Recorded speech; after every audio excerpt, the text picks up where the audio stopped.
אני מתכבד להזמין את שגריר צרפת בישראל, מר כריסטוף ביגו, ידידנו, שכולנו מאוד נתגעגע אליך.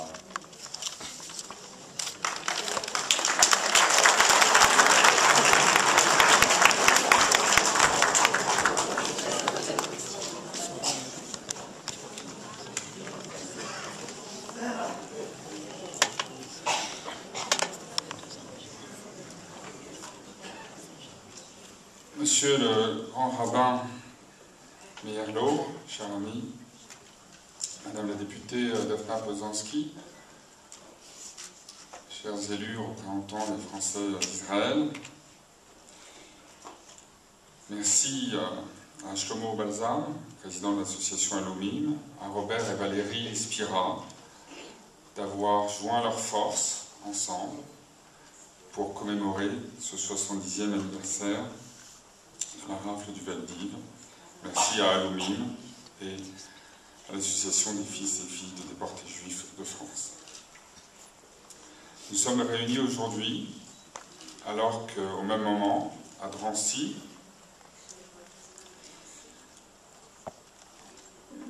commencent les commémorations de cet événement tragique qui vont se perpétuer jusqu'à dimanche 22 juillet, avec la participation du président de la République, François Hollande. Nous sommes réunis en ce sanctuaire dédié au souvenir, ici, au Yad Vashem, pour honorer la mémoire des 13 152 juifs que la police française a raflés les 16 et 17 juillet 1942. Elle est venue les arrêter à leur domicile, les parquer comme des bêtes dans un stade, avant de les abandonner à la machine d'extermination nazie.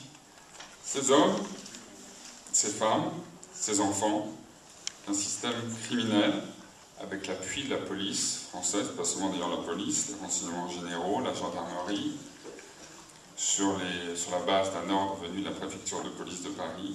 Plus de 9000 de ces agents ont été déployés, avec la complicité donc de l'État français, plus que la complicité, sur la base d'une décision de l'État français. Ces hommes ont été emportés dans cette folie meurtrière. Ces hommes n'étaient coupables de rien. Leur seul crime était d'être nés juifs.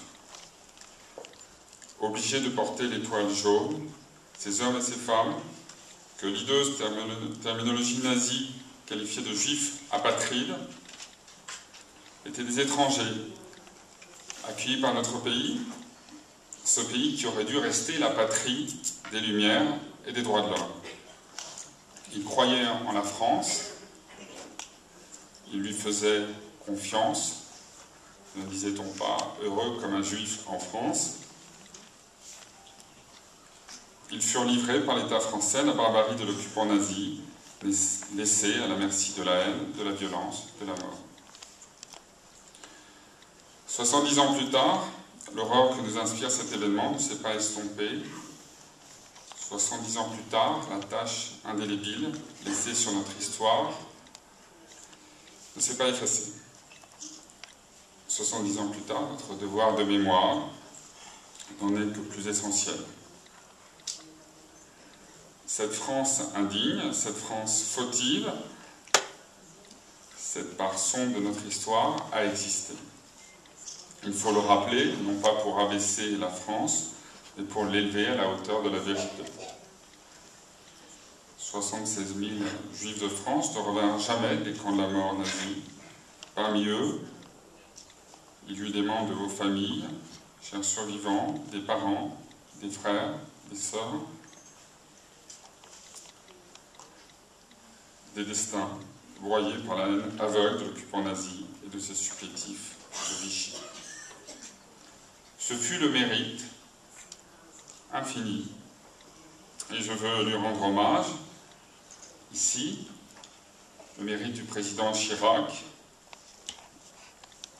d'avoir en 1995 reconnu la responsabilité de la France dans cette tragédie, dans ce crime. Ces paroles aujourd'hui portent encore. Si la faute fut collective, une part de lumière est aussi perçue sous l'occupation. Il y eut, monsieur le grand rabbin, des Émile Zola. Peut-être que leur voix n'a pas porté, peut-être n'ont-ils pas été entendus, mais ils ont existé. Souvent, ils sont partis en fumée. Certains de nos concitoyens ont résisté à l'horreur, à la haine, héros ordinaires que rien ne prédestinait à un si haut destin, rien qu'un simple refus, un front relevé face au mal qui s'étendait. La France a connu la collaboration d'États, mais elle a aussi été la première, avec le Royaume-Uni, à s'opposer à l'Allemagne nazie en 1939. Et 250 000 soldats sont morts dans ces combats. 3/4 des Juifs de France ont pu être sauvés. C'est bien sûr trop peu, mais s'ils ont été sauvés, c'est aussi grâce au courage de Français. Cette France des justes parmi les nations, des résistants, d'organisations comme l'œuvre de secours aux enfants, cette France de l'île de Sein, d'Alger, de Londres, de tant de villages, de hameaux, d'immeubles anonymes où des juifs persécutés ont trouvé un asile, cette France mérite aussi sa place dans notre histoire. Cette France a su affirmer, dans les heures les plus noires, les plus criminelles, que l'universalité des valeurs de liberté, d'égalité, de fraternité ne souffrait aucune exception. Ces Français qui ont su dire non, qui ont su désobéir, qui ont su faire valoir des valeurs sur toute autre considération, quand l'indifférence lui était si confortable, quand ils mettaient en péril non seulement leur vie, ce qui est déjà très courageux, mais en péril la vie de leur famille, de leurs enfants. Ces Français-là nous obligent. Ces héros ordinaires nous rendent redevables d'une dette imprescriptible, une dette de sang, celle du souvenir. Ce peut être le capitaine de pompiers dont on parlait, qui était le père d'un ambassadeur de France ici il y a une vingtaine d'années, on en dirait. Ce peut être une infirmière, ce peut être un policier, un gendarme, qui a désobéi, qui a averti ceux qui allaient être déportés. Élie Wiesel, lorsqu'il reçut le prix Nobel de la paix, déclara « J'ai essayé de garder la mémoire en vie, de combattre ceux qui voulaient oublier.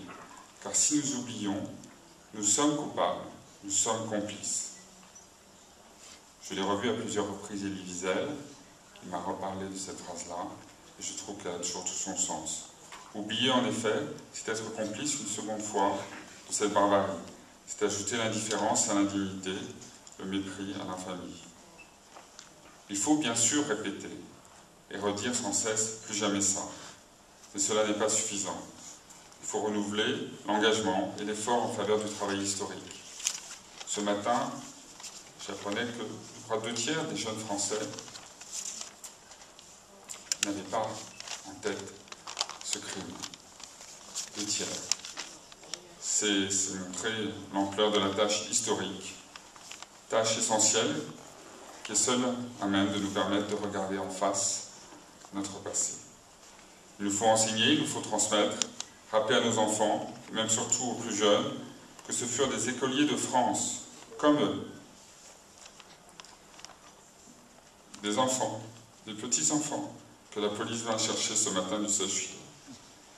Pour les parquer dans des conditions indignes au vélodrome d'hiver, sans eau, sans nourriture, sans sanitaire, avant que l'atroce litanie de leur voyage n'égrène les noms des escales menant au camp de la mort nazie, Pithiviers, Baudelaire-Hollande, Drancy, Auschwitz. Il nous faut agir aussi, agir sans cesse pour empêcher que cette haine renaisse. Et elle renaît, sous de nouvelles formes.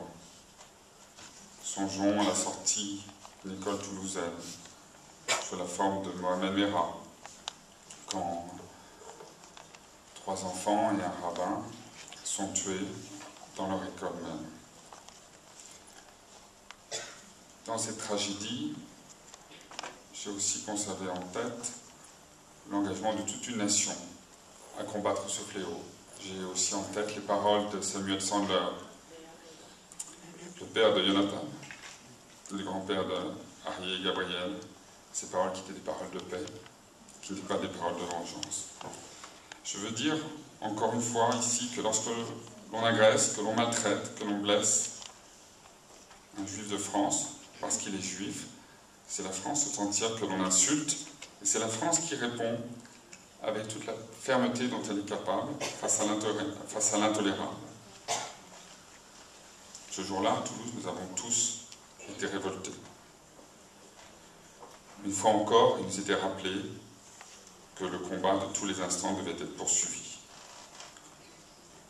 Aujourd'hui, honorer la mémoire des plus de 13 000 juifs qui ont été raflés les 16 et 17 juillet 1942, c'est livrer une des batailles essentielles de ce combat contre l'indifférence, contre l'apathie, contre l'oubli.